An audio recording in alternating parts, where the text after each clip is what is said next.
Hello, everyone. Today I have an amazing story for you. It's not just for your listening and speaking practice, but also to inspire you. The story is called The Bridge Builder. It will show you how inspiration can change everything. In a green valley surrounded by pine-covered hills, a river ran wide and restless. Its voice soft in the morning and loud at night when the winds came down from the mountains. Two brothers lived on either side of that river. Their names were Joseph and Charles Hale, sons of a farmer who had once taught them. That love and land meant the same thing, something you must tend to every day, or it begins to die.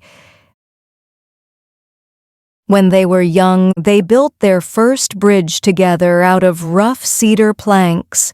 It was uneven and crude, but they crossed it every day, laughing, sharing food, trading tools, and watching the world grow golden as the sun fell behind the hills. Their father, Thomas Hale, would watch from his porch and smile. He'd say, "Keep that bridge strong, boys. A bridge is more than wood, it's a promise. But promises, like wood, can weaken if left untended." When their father died, he left behind a will, one written in fairness, but not in understanding. Joseph, the elder, inherited the larger part of the land. Charles, the younger, received less, and though he said nothing, a small crack opened between them. That crack grew with the years. Small disagreements became sharp words, and sharp words became silence. The river that once joined their farms began to feel like a boundary, a line between hurt and pride. Then came the drought. The sky forgot how to rain. The earth cracked, the river thinned, and the fields turned the color of old paper. Both brothers suffered. One morning, Charles crossed the bridge to ask for help. His crops had failed, and his well had gone dry. "Brother," he said softly, "I just need a few barrels of water, enough to keep the animals alive." Joseph's face was tired, hard, and dry like the land. He looked at Charles's hands, hands that once helped him plant seeds and fix fences, and yet he turned away. "I barely have enough for myself," he said coldly. Charles nodded, but something broke in him that day. That night, as the moon rose red over the valley, Charles took an axe to the bridge. Each strike echoed like thunder. By dawn, it was gone. Nothing left but jagged posts reaching from the mud, like broken bones. Years passed, the drought ended, but the silence did not. Joseph grew older, his beard white, his back bent. Charles's hair darkened with grief and regret. Each man built taller fences, planted his own crops, and pretended not to see the smoke from the other's chimney. When Charles's wife Anna fell ill and passed away, no one crossed the river to offer condolences, And when Joseph's only son left for the city, no one waved from the opposite bank. The valley grew quieter each year. Then, one spring morning, a stranger appeared. He was a traveling carpenter, thin, sunburned, with gentle eyes, and a pack full of tools. He knocked on Joseph's door and said, "Sir, I'm looking for work. Do you have any jobs that need doing?" Joseph, who rarely spoke to anyone these days, hesitated. Then, with bitterness he barely understood, he pointed toward the river and said, "Yes, build me a fence. A tall one, so I never have to see that sight again." The carpenter nodded quietly. "Understood," he said. "I'll start right away." Joseph provided wood, nails, and rope, then left for town. When he returned that evening, he stopped in his tracks. There was no fence. Instead, the carpenter had built a bridge, a strong, graceful arc of golden timber, stretching from one bank to the other. The sun was setting behind it, and the bridge glowed like fire in the light. Across the river, Charles stood still, his hands shaking, his face streaked with tears. He called out, "Brother, after all I've done, you still built this?" Joseph's throat tightened. He shook his head. "I didn't," he said quietly. "I asked for a wall." Charles's voice broke. "Then maybe God sent the wrong man." The carpenter smiled. "Or perhaps," he said gently, "I was sent to build the right thing." The two brothers stood there in silence, the river whispering beneath them, the bridge between them shining like mercy made of wood. Then Charles stepped forward, slowly, carefully, as if walking back into his own heart. Joseph met him halfway. Neither spoke. They simply embraced. And in that quiet moment, years of anger melted away like snow in the sun.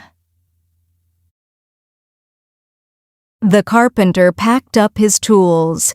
Joseph called out, "Please, stay the night. There's more work to be done." The carpenter smiled softly. "There always is," he said, "but not mine. I have other bridges to build." And as the evening light faded, he walked down the road until his figure disappeared beyond the trees, as if he had never truly belonged to this world at all. From that day on, Joseph and Charles worked side by side again. They repaired fences together, shared tools, and planted a new orchard between their farms. Half on Joseph's land, half on Charles's. When the apples ripened, they shone red like forgiveness itself. The bridge became the heart of the valley once more. Children ran across it, lovers carved their initials into its railings, and travelers rested by its shade. Years later, when both brothers had long passed, the villagers named it Hale's Bridge. Even after storms broke its beams, they always rebuilt it. because they said it wasn't just a bridge of wood, but of forgiveness. And sometimes on quiet nights when the river runs silver under the moon, people say they can hear the sound of hammers, soft, steady, rhythmic, like a promise being built again. Maybe it's the wind, maybe it's just memory, or maybe it's a reminder that no bridge once built in love ever truly disappears. So whenever your heart grows divided, whenever pride builds its walls too high, remember Joseph and Charles, two brothers who forgot what mattered and a stranger who reminded them. Because somewhere inside your own story, a bridge is waiting to be built, and someone's healing begins the moment you choose to build it. Now look at the text and read it out loud. That way your speaking will improve. There will be no sound, only you will read.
For daily interesting videos to practice English listening and speaking, subscribe to this channel and keep the notification bell on. Share the videos with your friends and acquaintances. To get better results, watch the videos repeatedly. Thank you.